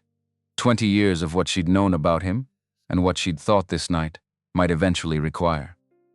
"I need statements from all of you, but first she needs care." Harold stepped back and let the agents through, and he stood in the hallway of a penthouse that had glass on the floor and cold air coming in from a broken window, and the professional aftermath of federal law enforcement doing what it does. And he thought about Darnell Cooper, and about Denise, and about Monica asleep 3 miles away in Pamela Scott's apartment, and about a weight he had been carrying so long he'd stopped recognizing it as weight. He thought about the man who had pushed a cart down a courthouse hallway and convinced himself that disappearing was a form of protection. He'd been wrong about that. Spectacularly, irreversibly, productively wrong. And he was not finished. The federal safe house was a brownstone in Carroll Gardens, Brooklyn, on a block that looked exactly like every other block on either side of it, which was the point. Reinforced doors painted the same unremarkable brown as the neighboring buildings. Windows with blackout treatment behind standard curtains. 2 agents outside in a parked car that could have been anyone's car. The kind of invisible that was actually functional, which Harold understood in his bones, because he'd been practicing a lesser version of it for 15 years. They arrived at 2:40 in the morning. Lorraine was taken directly to a paramedic team set up in the first-floor back room. The wound was a through and through, the bullet had missed bone, she'd lost blood but not catastrophically, and the paramedic said she'd be functional within days, with the right care. Harold heard this from the hallway and felt something loosen that he hadn't fully acknowledged was held tight. Angela Young sat up in the dining room. A table, a recorder, 3 bottles of water, nobody touched, and the patient, thorough attention of someone who understood that the next several hours were going to produce either a prosecutable case or an expensive mess, and she intended to produce the former. Harold gave his statement first. He'd done this before, which meant he knew how to be precise, without being useful in ways that could be turned against the people he was trying to protect. He described the Monday morning courtroom, the 72 hours of preparation, the emails he'd found and when he'd found them, the wire transfer to Raymond Harris, the messages about Monica, the break-in at his Queens apartment, Victor Bryant's approach outside the deli, Lorraine's rival, the window. He spoke for 2 hours without notes because the notes were in his head, which was where he'd always kept the things that mattered. Vivian gave her statement next. Harold sat in the front room while she did, drinking coffee an agent had produced from somewhere, listening to the building settle around him. Brooklyn brownstones make specific sounds at 3 in the morning. He'd lived in one for 2 years after leaving Cleveland. The sounds were familiar in the way that sounds from particular periods of your life stay coded to those periods. You hear them again later, and the intervening years compress. He thought about Monica. He'd called Pamela Scott from the car on the way here. Pamela had been awake. Monica was asleep and did not know what had happened, and Pamela intended to keep it that way until Harold could explain it himself, in person, in the right order. He'd said thank you, and she'd said go do what you need to do, and that had been sufficient. He thought about what Lorraine had said in the panic room. I should have come sooner. 3 words that carried the entire weight of 14 months. He understood the arithmetic of that kind of delay. The calculation that the cost of acting is higher than the cost of waiting, repeated until the calculation is suddenly and catastrophically wrong. He'd made that calculation himself. He'd made it for 15 years and called it protection, and called it caution, and called it being sensible. And those weren't entirely wrong names for it, but they weren't the whole name either. Angela came out of the dining room at 4:50 and sat across from Harold with the posture of someone who had processed a significant amount of information and was now organizing it into something she could work with. Gerald Thomas was taken into custody at Teterboro Airport at 1:18 this morning, she said. He was boarding a private charter. Destination listed as Miami, but the luggage suggested a longer trip. She set a folder on the table between them. Victor Bryant was arrested at his home in Greenwich, Connecticut, at 2:05. He did not resist, which tells us something about how confident his lawyers have told him he should feel, which in turn tells us something about how wrong those lawyers are going to find out they are. She paused. Jeffrey Lewis surrendered voluntarily at 2:47. His attorney called us. He's already asking about cooperation. Harold absorbed this. The other companies. The three Lorraine mentioned, we know about them. Angela's expression did something controlled and unhappy simultaneously. We've known for about 14 months. The problem was that what we knew wasn't the same as what we could prove. Lorraine's recordings closed that gap considerably. She looked at him. The recordings also contain references to the Darnell Cooper case from 15 years ago. Not by name, but by description specific enough to identify. Harold said nothing. He looked at the folder on the table and did not pick it up. There's a payment record, Angela continued. In Thomas's financial files, which we've been building for over a year. A payment made 15 years ago. Third-party contractor. A transportation company based in Queens that dissolved 8 years ago. She paused. Harold, we can place the money. We're working on placing the instruction. The room was very quiet for a moment. The kind of quiet that has weight, Denise, Harold said. We can't say definitively yet. But we think yes. Angela's voice was careful in a way that people are careful when they're delivering something they've been carrying for a while and know is going to hurt and believe needs to be said anyway. If we can complete the chain, we can prosecute. It won't be quick, and it won't be the same case as the Thomas prosecution, but it'll be real. Harold looked at his hands, the rough knuckles, the healed scar across the right hand. These hands had pushed a cleaning cart through a courthouse for 3 years. They'd also once won cases that changed things for people who needed things changed. He said, how long? To build it properly? Several months minimum. The financial records will do most of the work, but we need a human link in the chain, and those take time to develop. She met his eyes. I'm telling you this now because I think you've waited 15 years for it, and I think you deserve to know it's coming. Not as a promise. As an honest assessment, Harold nodded once. He didn't trust his voice to produce anything he'd be satisfied with, so he used the nod and let it carry what it carried. Angela gathered her folder. Get some sleep. We'll need you back here tomorrow afternoon for supplemental statements. She stood, then stopped. For what it's worth, I kept the file on the Cooper case open. I want you to know that. I never closed it. He looked up at her. You looked for me for a reason, she said. So did I. We just ran out of time 15 years ago. She walked back toward the dining room. We didn't run out of time tonight. Harold sat in the front room of the safe house until the light outside the windows changed from the deep black of late night to the particular gray-blue that precedes dawn in ways you can only see from rooms with no competing light. He didn't sleep. He didn't try to work. He just sat with what he had, which was more than he'd started the week with, and less than he'd need when this was over, and exactly as complicated as it had always been.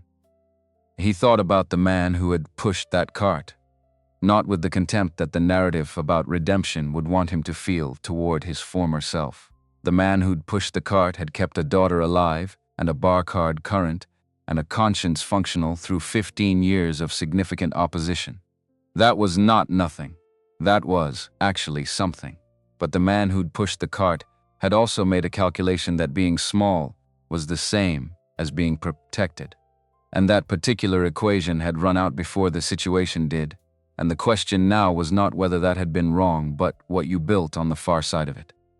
The far side of it, he had some thoughts about that. They stayed in the safe house for 3 days. Lorraine stabilized and moved from the back room to a chair at the dining table, her shoulder in a temporary brace, her face still carrying the fading discoloration from the night she'd spent deciding what to do. She didn't talk much during the first day. She sat with her coffee and her thoughts, and Harold didn't push her. Because he understood that someone who has been living inside a wrong decision for 14 months needs time to locate the edges of their own accounting before they can accept anyone else's version of it. On the second day, she came and sat across from Harold in the front room while he was working through the legal pad. "The recordings," she said. "Will they be enough?" Harold set down his pen. "Combined with the financial records and the Harris cross-examination, they'll be enough for Thomas and Bryant. The Lewis situation depends on how his cooperation develops." He paused. "Your son, we can keep him completely separate from this. The threat Thomas made, we can document it as part of the coercion case. Sean's name doesn't need to appear in anything public." Lorraine looked at the table. Then she looked at Harold. "How do you stay present after everything?" He thought about this with the seriousness it deserved. "For a long time, I didn't. I pushed a cart and kept my head down and told myself that was enough, because nothing was actively falling apart." He picked up his pen and set it down again. "But getting through each day isn't the same as actually being in it. And I wasn't in it for a long time." He paused. "I don't know exactly what changed. Maybe I just got tired of being absent." Lorraine was quiet for a moment. "I should have told Vivian. When it started, I should have told her immediately. Yes, she would have helped me. Yes, I knew that and I still didn't." She stopped. "Fear is a terrible thing to be reasonable about." Harold looked at her steadily. "You came, eventually." He paused. "That's not nothing." On the third day, Angela told them the immediate threat had been contained. Thomas's network had been disrupted sufficiently that the associates who'd been in operational contact were either in custody or had gone dark in ways that suggested they were no longer a coordinated force. Security details were assigned. Harold, Vivian, and Lorraine could return to their respective residences. Harold went to Pamela Scott's apartment in Queens first. Monica answered the door before he knocked a second time, which meant she'd been watching for him, which meant Pamela had told her something without telling her everything, which was exactly what he'd hoped. Monica was 13 and not easily managed, but she was also perceptive enough to know when the situation called for waiting and patient enough to have waited. She hugged him in the doorway without saying anything for a moment. Long enough that he understood she'd been more frightened than she'd let Pamela see. He held on and let her set the duration. When she stepped back, she looked at him with Denise's eyes. The assessment, the complete absence of superficiality, the look of someone who was going to want the actual answer and would know if she wasn't getting it. "You say I'm fine when you're not," she said. "You've been doing it my whole life." Harold looked at his daughter. 13 years old and already fluent in the language of adults who perform fine. "This time I'm actually fine. Pamela made me eat breakfast. I wasn't hungry. She was right to make you eat. Are you going to tell me what happened?" "Everything. In order. Tonight at home with real food." He met her eyes. "I promise." Monica looked at him for another second, with the evaluation of someone who has a good calibration for promises kept and promises intended. She nodded once. Then, "Pamela says you're something of a celebrity." Harold almost smiled. "Pamela has a generous interpretation of the situation. She said you were on the news. Let's go home." The apartment had been cleaned and repaired while they were at the safe house. Angela had arranged it, which was either courtesy or something closer to guilt management. And Harold didn't examine which, because the result was the same. New locks on the front door. New glass in the window the building superintendent had been putting off replacing for 2 months. The photo album was back on the shelf, the pages straightened. Someone had done that specifically, which meant it had been noticed as disturbed, which meant the people cleaning up understood that some things were records of a different kind than legal documents. Monica went to her room and closed the door. Harold sat on the repaired couch and looked at the shelf and thought about the album, and about the hospital photograph in his bag, and about Denise, who had been gone for 15 years, and who had been the kind of person who would have found the current situation simultaneously alarming and inevitable. Inevitable, because she'd always known he'd come back to this. She'd said so once, early in the trial that ended everything. She'd said that people who are built for something don't stop being built for it, just because the current context makes it inconvenient. He'd told her she was being optimistic. She'd told him he was misidentifying the things she was doing. He'd been wrong about that too. He sat without trying to organize his thoughts into anything useful and let the apartment settle around him and was, for the first time in at least a week, just a person sitting in his own living room at the end of a long day. Then he got up and made dinner. Pasta and a jar sauce and a salad from what Pamela had apparently left in the refrigerator. Fresh vegetables that hadn't been there before, the kind of thing Pamela did without announcing. Monica came out of her room when she smelled the food and sat at the kitchen table and ate without performing appetite, which meant she was actually hungry, which was a relief. He told her everything. He'd thought about how much to tell her, what to abbreviate, what to leave for later. What the right level of truth was for a 13-year-old who'd spent 3 days in Pamela Scott's apartment, knowing something was wrong and not knowing what. He'd thought about this, and arrived at the same place he always arrived when he thought about what Monica deserved. She deserved accurate information, delivered with the appropriate context, because she was a person, and persons deserved to be treated as capable of handling reality. So he told her about the courtroom, about Vivian Carter, about the emails and the case and the people who'd been bought. He told her about the photograph on his phone and what it had meant and what he'd done about it. He told her about the safe house and why it had been necessary, and that it was over now, not completely, because the trials would come and the testimony would come, and that was going to take time, but the immediate danger was contained. Monica listened with the focused attention of someone who is processing several things simultaneously.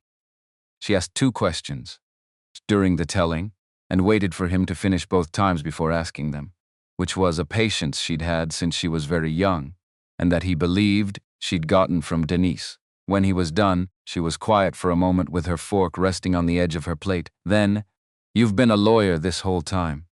"Yes, all 3 years at the courthouse, technically." "Yes, and you just..." She paused. "Didn't. I made a choice, after your mother died, to stay small. Because I thought small was the same as safe." Monica looked at him with an expression he'd never quite seen on her face before. Not anger, not disappointment. Something more complicated than either. The look of someone revising a picture they'd been holding for a long time. "Is that why we moved so many times?" "Yes, because you were hiding." "Not exactly. But not that either." She was quiet again. He let her be quiet. The kitchen was warm and the food was adequate, and the window over the sink had the glow of the street below coming through it. The ordinary light of a Queens block on a regular evening, the most unremarkable thing in the world. "I'm glad you did it," Monica said finally. Stepped forward. Harold looked at his daughter. "You're not angry? About which part?" "All of it. Any of it." She picked up her fork. "I'll probably be angry about some of it later. But right now I'm mostly..." She searched for the word. "Relieved. That you finally stopped hiding." She looked at him directly. It wasn't comfortable to watch. Harold sat with that for a moment. The specific weight of being seen by your child in a way you hadn't fully permitted yourself to be seen. "I know," he said. "I'm sorry for it." Monica nodded once, the way Denise had nodded when she'd received an apology she found sufficient. "Don't be sorry. Just keep going." The prosecution of Gerald Thomas, Victor Bryant, and Jeffrey Lewis was announced publicly 6 weeks after their arrest. Harold watched none of the media coverage. He had work to do, and the coverage wasn't useful to the work. Coltech Energy's stock recovered in stages as the extent of the conspiracy became public. The Federal Trade Commission announced a separate investigation into Apex's competitive practices, which would take years and produce a settlement that wasn't sufficient, but was something. The charges against Vivian were formally dismissed on a Tuesday morning in January. Judge Bennett signed the order himself.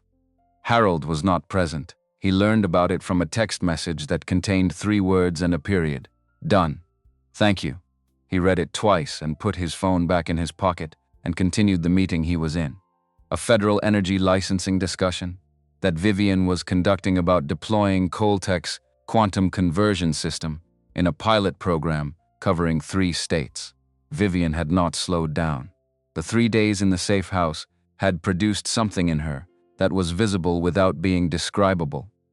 A quality of forward motion that had always been there, but had been partially redirected into managing the lawsuit and was now fully available for its actual purpose. Gerald Thomas's trial began in February. Federal court, full proceedings, 6 weeks of testimony. Harold testified for 2 days. He walked the jury through the discovery of the emails, the cross-examination of Raymond Harris, the financial documentation, and the events of the penthouse in chronological order, with the specific calibrated detail of someone who has spent 30 years understanding what juries need to hear, and in what sequence. Thomas's defense team was expensive and skilled. They challenged the admissibility of Lorraine Mitchell's recordings. The court disagreed. They contested the characterization of the Harris financial relationship as direct bribery. The jury weighed the evidence and reached its own conclusion. They argued that Harold's participation in the case compromised the evidentiary chain. This argument lasted 20 minutes before the judge set it aside. Lorraine testified the day after Harold. She sat in the witness box in a gray blazer, her shoulder healed but still moving with the slight compensating care of someone who has recently been reminded of its existence, and she told the jury everything, without euphemism, without the softening that witnesses sometimes apply to the parts of their testimony that implicate themselves. When Thomas's attorneys asked her if she understood that she had participated in the theft of proprietary research, she said yes. When they asked her why, she said, "Because they threatened my son and I believed them and I made the wrong choice because I was frightened." She paused. "I've spent 14 months knowing it was the wrong choice. That doesn't help anything, but it's accurate." The jury was out for 3 days. Harold spent those days working on other matters, which was the only rational response to waiting for a verdict. You do other work, and you don't watch the clock. He'd started taking consultations from people who couldn't afford representation, doing preliminary assessments, identifying which situations had viable paths and which ones needed different kinds of help. He did this from his apartment with his legal pad and a filing system that Monica had designed and implemented without being asked, which was, he had to admit, substantially more organized than anything he would have built himself. The verdict came on a Wednesday afternoon. Angela called him Gerald Thomas. 14 counts: fraud, conspiracy, racketeering, coercion, attempted destruction of evidence. 30 years. Victor Bryant, 12 counts, 20 years. Jeffrey Lewis, 8 counts. He'd cooperated sufficiently to reduce his exposure but not sufficiently to avoid consequence. 15 years. Harold was standing in his kitchen when Angela told him. He was holding a coffee mug and looking at the window over the sink. Outside was the same Queen's block with the same ordinary light it always had. He stood there and waited to feel something large and definitive, and what he felt instead was much smaller and more specific. Like a door closing that had been open for a long time, not dramatically. Just finally, he said, "Thank you for calling." Angela said, "Don't thank me. Thank Lorraine's voice recorder and your own ability to read discovery documents at 3 in the morning. A pause. Harold. About Denise, he set the mug down. "Tell me, we have the instruction chain. One link is still circumstantial, but the financial record is solid, and we have a cooperating witness from the contractor company. The grand jury convenes next month." Her voice was careful with the carefulness of someone who has learned to give people the accurate version of things, even when the accurate version is incomplete. It won't bring her back. I know that. But whoever made that call is not going to spend the rest of their life pretending they didn't make it. Harold stood at his kitchen window for a moment that lasted longer than a moment. He thought about Denise, not about the accident or the aftermath, or the 15 years of carrying what had never been resolved. He thought about her face, the morning face before coffee, that she'd never tried to compose into anything for his benefit, because she was not a person who performed wakefulness. He thought about the way she'd looked at Monica when Monica was 3 days old, and still mostly a concept. The look of someone whose understanding of what they were capable of had just fundamentally changed. He thought about her voice, saying what she'd said near the end of the Cooper trial, that people built for something don't stop being built for it. She was right about that, he said. Angela said, "Nothing." "About what?" "I'll be in touch." He hung up and stood at the window for another minute. Then he picked up his phone and called Vivian. She answered on the second ring. Harold, Thomas. 30 years, a silence. Not the silence of someone absorbing news. She'd known the verdict was coming. The evidence had been overwhelming. This was the silence of someone choosing what to say first, when there's too much that's true. How do you feel? I don't know yet. He leaned against the counter. When do you need me tomorrow? I wanted to talk to you about that. Her voice shifted to the register she used when she was about to propose something she'd already decided. He'd come to recognize it. She never led with uncertainty about things she'd made up her mind on. I've been working on something for the past several weeks. I want to walk you through it. The meeting was at Coltech's offices the following morning. Vivian's company occupied 3 floors of a building in Midtown, and the offices had the quality of a place where the actual work was treated as more important than the demonstration of work. Functional, organized. Expensive in the ways that supported productivity and not in the ways that supported impression management. She had a conference room set up with a presentation. Harold sat across from her, and she walked him through it with the directness she brought to everything. A legal aid fund, operated independently from Coltech, but funded through a portion of the federal contract revenue, structured as a charitable commitment in the licensing agreements. The target, net, was people who needed legal representation against corporate defendants and couldn't afford what that representation actually cost. Workers whose employers had denied them documented rights. Inventors whose work had been appropriated through the same mechanisms that had been used against Coltech. Whistleblowers who'd identified wrongdoing and found themselves without institutional protection. The fund would be named after Harold. She'd drafted it that way, and she wasn't asking whether he agreed with the naming because she'd decided it was right, and her conviction on the subject was evident. Harold looked at the presentation for a moment. Why my name? Vivian set down the page she was holding. Because a janitor walked into a federal courtroom with a mop handle in one hand and a 15-year-old bar card in his pocket, and decided that one person standing in the right place, at the right time, still matters. She met his eyes, and because I want the people who come to that fund for help to know that's where it comes from. Not from wealth, deciding to be charitable. From someone who did the actual thing. Harold thought about this. He thought about Monica designing the filing system without being asked. He thought about Lorraine saying, I should have come sooner, and meaning not just to the penthouse but to all of it. To the moment when the choice was clear and the fear was loud, and coming forward anyway was the right thing even though if it cost something, he said. I have conditions, Vivian said. Tell me, I pick the cases. Not based on profile or press value. Based on merit and need, agreed. The fund operates with independent oversight. Not Coltech governance, already structured that way. And I want to bring in 2 other attorneys. People who are good at this kind of work and who need the resources to do it. Vivian almost smiled. Not the careful professional expression she used in most contexts, something more unguarded. I was going to suggest that myself. She pushed the folder across the table. The office space is already leased. Center Street. 2 blocks from the courthouse. I signed the lease 3 weeks ago. Harold looked at her. You were confident. I was strategic. There's a difference. She held his gaze. You were going to say yes. I knew that. What I didn't know was how long you were going to take about it, the edge of something that was almost humor. You're a deliberate person. I've been called worse. Take the folder home. Read everything. Call me tomorrow. He took the folder home.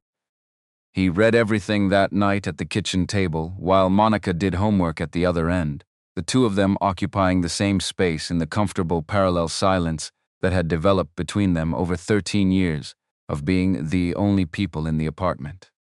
Around 9, Monica looked up from her textbook and looked at the folder. Is that the thing Vivian is setting up? She asked. You know about it? She texted me. She asked if I thought you'd say yes. Harold looked at his daughter. She texted you last week. I told her you'd say yes eventually, but you'd need to read everything, at least twice first. Monica returned to her textbook with the expression of someone who has said the thing and considers the matter settled. Harold looked at the folder. He called Vivian in the morning and said yes, which she received with exactly the unsurprised satisfaction of someone whose patience had been validated. They spent 40 minutes on the logistics. He identified 2 attorneys he wanted to bring in. Both people he'd intersected with over the years in ways that had never led anywhere, because the infrastructure wasn't there, and now it was. One was doing federal public defense work in Brooklyn, and was good at it, and burning out from the caseload. The other was a civil rights litigator in Harlem, who'd been fighting funding shortfalls for 3 years and winning anyway, which told Harold everything about what she'd do with proper resources. The office on Center Street opened 6 weeks later. The sign above the door was modest. Dark background, white letters, read legal. Below that, in smaller text, supported by the Coltec Justice Initiative. Harold had argued for the smaller text, because the sign was how people found the place, and what they needed to know was that legal help was available, not who was funding it. Vivian had argued for the initiative credit, because transparency in funding was part of integrity in legal aid. They'd reached the current compromise, which satisfied neither of them completely, which was Harold's working definition of a fair negotiation. Monica was there for the opening. She'd taken the afternoon off school, which Harold had agreed to because it was a Friday, and because some things were worth being present for. She stood on the sidewalk and looked at the sign, read legal. That's us. Harold looked at the sign, the November light. 1 year almost exactly from the morning he'd walked into Courtroom 7, was lying flat and gray across the facade of the building and making everything look exactly as serious as it was. That's us, he said. Monica looked at him. Are you going to be sad about it? That it took so long? Harold thought about the question with the care it deserved. He thought about 30 years old and hungry, and a case he'd believed in completely, and the moment it had started to fall apart. He thought about Denise in the kitchen doorway. He thought about 15 years of rubber-soled shoes on polished floors, and the particular quality of being present in a building where something important was happening, and being invisible to all of it. He thought about what all of that had cost and what it had, perhaps incidentally, made possible. No, he said. I'm not going to be sad about it. Monica considered this. Good. Because I need you functional. She turned toward the door. Can we go in? I set up the filing system last week and I want to make sure everything's where I put it. Harold followed his daughter through the door of his office. The space was small and clean and smelled like fresh paint and the particular combination of paper and coffee that offices develop in their first week. 3 desks. A conference room visible through a glass partition. Shelves along one wall with law books that Vivian had insisted on. Physical volumes, the kind that look like they've been used and will be used, not decoration. A window at the front that looked out at the sidewalk at eye level, which meant people walking past could see in, which meant the office was visible to the neighborhood it served. Monica walked him through the filing system she'd built and pointed out 3 things that needed to be addressed before Monday. And Harold made notes and told her she was right on all 3, and she accepted this without acknowledging the compliment because she'd known she was right. His phone buzzed. Angela Young, congrats on the opening. You should know Deshaun Mitchell's civil matter was quietly dismissed 2 months ago. The original complaint was generated from an Apex-adjacent source. Figured you'd want to know that's been handled. Harold put the phone in his pocket and stood in the center of his office and looked around at the modest functional space that represented the entire distance between the man who had pushed a cart and tried to remain invisible, and the man standing here now, and what he felt was not triumph. Triumph was too clean, too simple for what this actually was. It was something more honest than triumph. It was the feeling of having finally stopped arguing with the person he was always going to have to be. The first week, 41 people called. Harold took 14 cases. A woman in the Bronx fighting an unlawful eviction from a landlord, whose attorney had manufactured documentation she didn't have the resources to contest. A sanitation worker in Queens, injured on the job, whose employer had classified him as an independent contractor, specifically to avoid the liability. A retired school administrator in Brooklyn whose pension had been improperly calculated for 11 years, and who had been told by 3 separate attorneys that the discrepancy wasn't worth pursuing. A nurse who had reported fraudulent billing practices at her hospital and found herself 6 months later facing a pretextual termination. People the system had decided were not worth the effort of actual justice. Harold worked 16-hour days for the first 2 weeks, which Monica managed by appearing in the office at 4 in the afternoons and putting food on his desk without discussion and leaving when her homework was done. He didn't tell her to stop. It was useful, and she knew it was useful, and they had arrived, without discussing it, at an arrangement that worked. Vivian came by the office twice a week, usually in the evenings after her own day had finished. She'd sit in the conference room with Harold and they'd go through the week's cases. And she'd ask questions that were sometimes about legal strategy and sometimes about the people involved in ways that revealed she was tracking not just the institutional outcome, but the individual one. One evening in December, she came by later than usual, and the office was empty except for Harold, who was reviewing a brief at his desk, with the lamp on and the overhead off. She sat across from him with her coat still on, and he finished the paragraph he was reading before he looked up. She said, "Do you ever think about what would have happened if you hadn't walked into that courtroom?" Harold set down the brief. "Yes, and I think I would have pushed the cart through that hallway and past that door and down to the supply closet and told myself it was none of my business." He paused. "I think I would have gone home and made dinner and done the same thing the next day and the day after that. Do you regret not doing that?" He looked at her. Vivian Carter, who had stood alone in a federal courtroom, with her hands on the edge of the table and her mascara tracking down her face, and who had looked at a stranger in a blue uniform and decided he was worth trusting, and who had been right about that in a way that had cost her something and produced something, and changed several things that were going to take years to fully understand.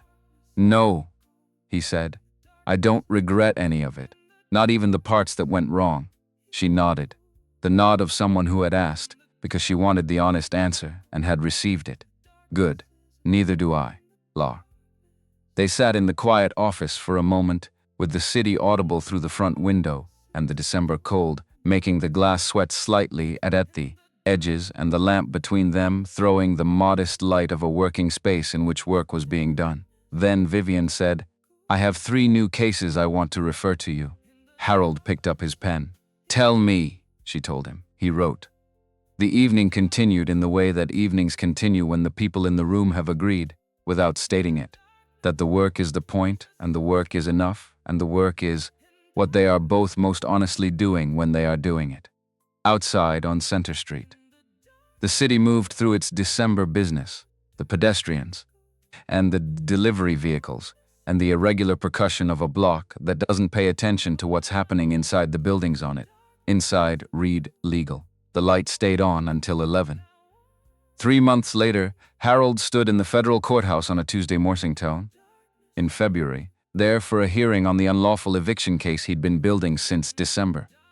He arrived 20 minutes early, a habit from the old life that had apparently survived the intervening period intact. He walked through the main hall. The marble floor was the same floor he'd mopped for 3 years. The ceiling was the same ceiling with its familiar fixtures, including the one on the second floor that buzzed when the temperature dropped. The building had the smell it always had, institutional and particular, and carrying the accumulated weight of a place where consequential things happened regularly, whether or not anyone in it found them so. He walked past Courtroom 7. He stopped. The door was open. The room was empty. No session scheduled until 9:30, according to the board in the hallway. Harold stood in the doorway for a moment with his briefcase in his hand and looked at the room the way you look at a place that contains a version of yourself that no longer exists but isn't entirely gone. He stepped inside. The room was quiet, in the way that rooms are quiet when they're between the things they're designed for. The chairs were aligned. The bench was empty. The jury box sat waiting with the patient readiness of furniture that has witnessed significant things and will witness more. The floor, which Harold had mopped with a machine that always pulled slightly to the left, was clean and polished in the way that floors are when someone is taking care of them. Someone was taking care of them. Someone he didn't know, in a uniform he recognized, pushing a cart down corridors that he knew by heart.